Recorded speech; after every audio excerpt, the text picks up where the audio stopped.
Hey, what's up, everybody? Joseph Francis here. Heat and Receipts coming at you. Before we get any further, hit the like and subscribe button. Also share with fellow wrestling fans because we are about to have a topic about Samoa Joe.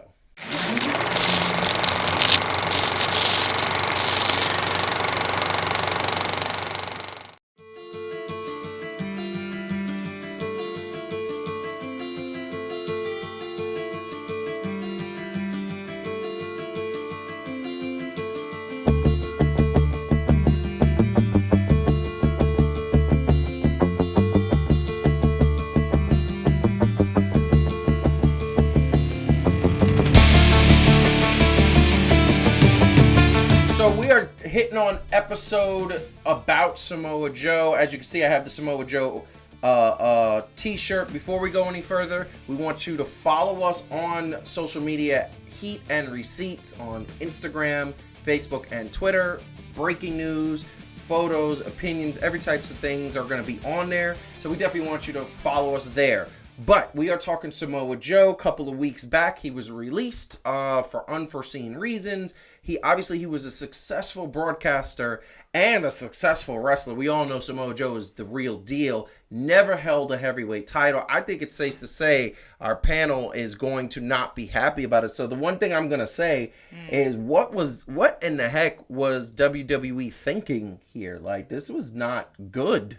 This is horrible, actually.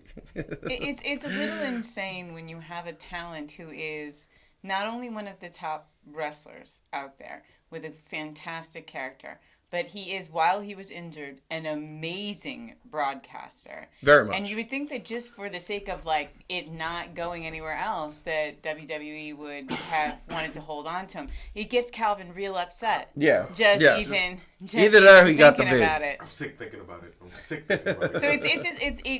it's very hard to wrap your head around how anyone could have been like, this is a good decision. Right? I don't even understand it. Yeah, it makes no sense. I mean, with the long lines of things that WWE does that we shake our head at, this has to be up there with the top, at the top of the list. I mean, how do you let go of a guy, like you said, right? Like, although he was inactive as a wrestler, was a phenomenal broadcaster. Absolutely. You know what I mean? And just had a presence, could do everything. Yeah. I don't know why you would even risk the fact that he might go somewhere else, right? Like, yeah, exactly. I mean, I say it many times too. We talk about this all the time. AEW is one or two major superstar away from constantly getting 2 million people watching. And by the way, SmackDown and Raw are only pulling in about 1.8, 1.9, 2 million on a good episode.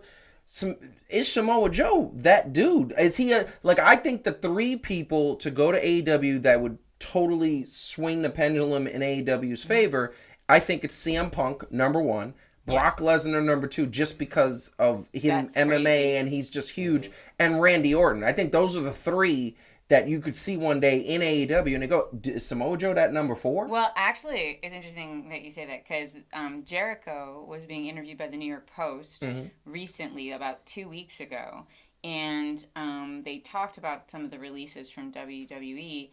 And he was talking about how some of those people, they need to do a little bit more. They're not really ready. But then he says, so this is a quote from Jericho, obviously the one name that stands out as an established main event heavyweight champion guy is Samoa Joe.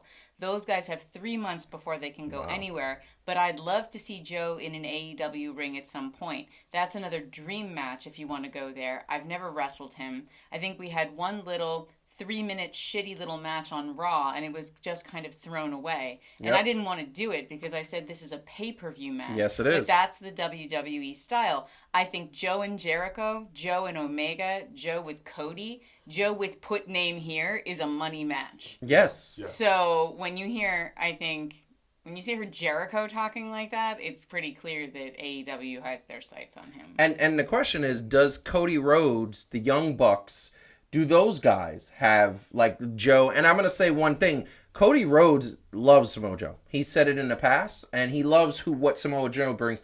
I would have loved to see what the Young Bucks think, but it's hard for me to even imagine the Young Bucks, as genius as they are, being a fan. And by the way, who's the most important people to be, like, to really have an opinion about this? Tony Khan. Tony Khan loves Samoa Joe. Tony Khan has tweeted out multiple times about Samoa Joe being a real deal person. I think the last thing I'm going to say, and I'm going to let Calvin get in on this, is I think it's a shame. We have this belt here, right? And I love this belt. I think it's my favorite belt, and I love it because it's the red with the gold. It's a beautiful belt. But the fact that he never held this belt Unbelievable. and came close so many times, and the only reason why he never held this belt was because Brock Lesnar was a part-time wrestler and barely showed up with the belt, is a tragedy. It's a wrestling tragedy. Calvin, please. Yeah, obviously, and I mean, let's also take a look at the resume from when he started, right, with TNA back at the time when it was TNA, X Division champion, right? So not only you look at him and you're like, okay, heavyweight champion, obviously. Mm-hmm. You put him in the X Division. For people who don't know what the X Division is, it was the smaller class, weight class of people. Yep. And he moved just fine with a young AJ Styles, right? A young Christopher Daniels. Yep. Kurt Sanjay Angle, Gut, right? Kurt Angle, He was in his prime. And by the way, Kurt Angle is another one who said Samoa Joe is a main event. Oh yeah, like Kurt, there's no one who doesn't think that. And then even though I don't think he was booked properly against Brock Lesnar, he wasn't. Talking about results because the leading up to it, right? Like that was a dude where he fought Brock Lesnar. You were like, oh okay. Like this is it, right? It's like Braun Strowman fighting Brock Lesnar. Yeah, it's like you believe, this could be seriously. Look, Samoa Joe. One of the things that I loved about him is that you saw his range when he did the AJ Styles feud, right? You saw him. It was so good because not only did he at first he started like AJ, we got this history. Then he took it to wait. I know your family, and how about I go pay your family a visit? That was dark. And then he was like, "Hold up, let me go and like hold your baby girl, and let me read your baby girl a teacher, a story." Terrifying man. He has, I think, one of the best entrances. And by the way, that's what's sad about that. If he goes to AEW, he's not going to get the same He'll get another entrance. one. He can still be Samoa Joe though, because that's his name. Right. But this one is really like if WWE, we talk about it all the time. Look, they're still the premier property. They're still the big name, but they're making mistake after mistake after mistake with their talent, and it is hard to think of a bigger one than this. I think so far. But you know what? Here's the other thing. Here's the aspect of it that's going to round out this discussion. He does have a history of concussions. He has 6 or 7 concussions in the last 3 years. That's the reason why they transferred him over to the broadcast booth. It is a very similar road that is happening with him and Daniel Bryan. And Daniel Bryan got back in that ring. And by the way, AEW, don't be so quick. As much as people want to see that, and as much as the fans are, if he has medical problems, if they send him to some specialists and they say no...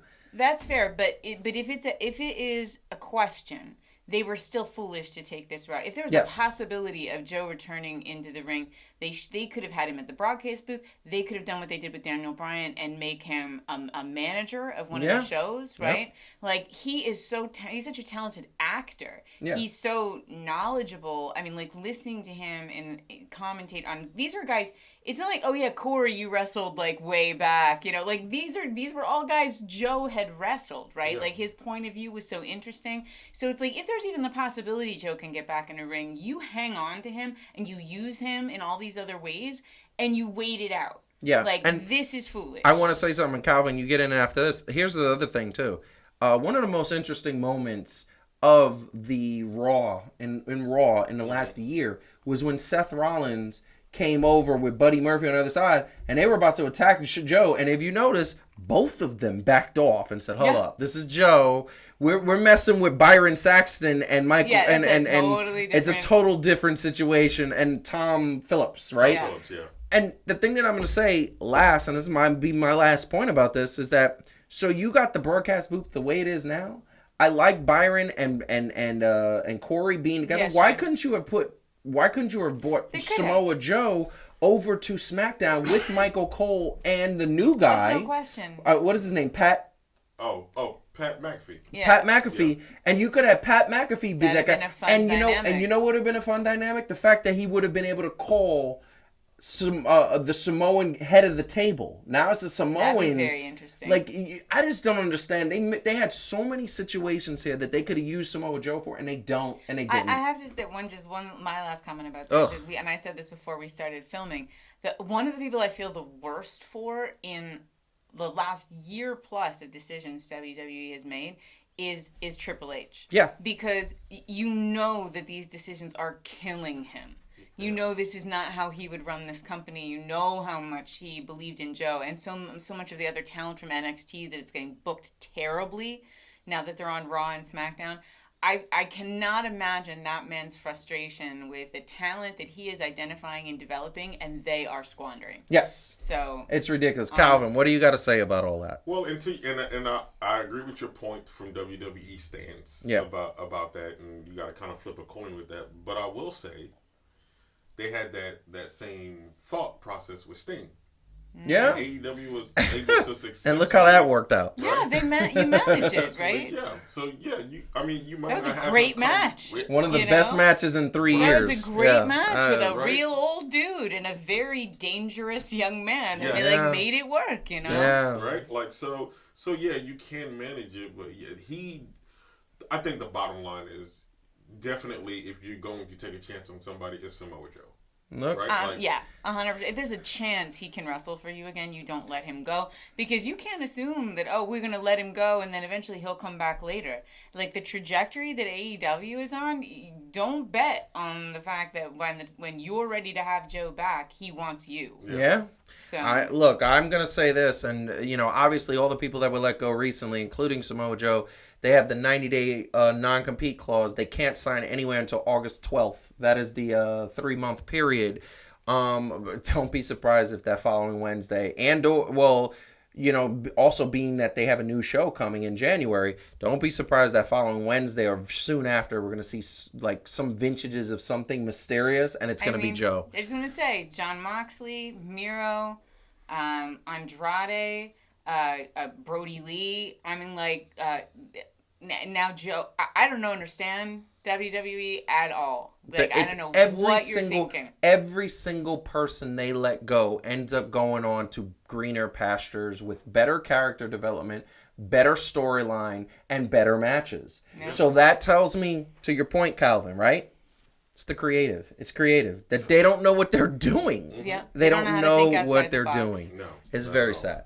I want to say we're going to wrap that up. That was a fun discussion. Hit the like button. Subscribe to the channel. We definitely need you to support Heat and Receipts. It is going to be a lot fun. It's going to be shorter segments, shorter topics. This one is wrapped up. We got another one coming up right after this because so much has gone on. I mean, look, the return of the Queen. She is back. So one of the things I want to say is that is an amazing match. Not to mention, we're talking Stampede. Blood and Guts.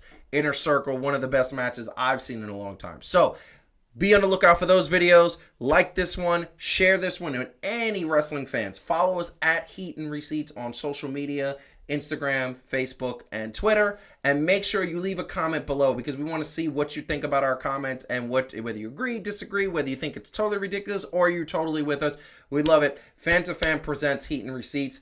Peace out.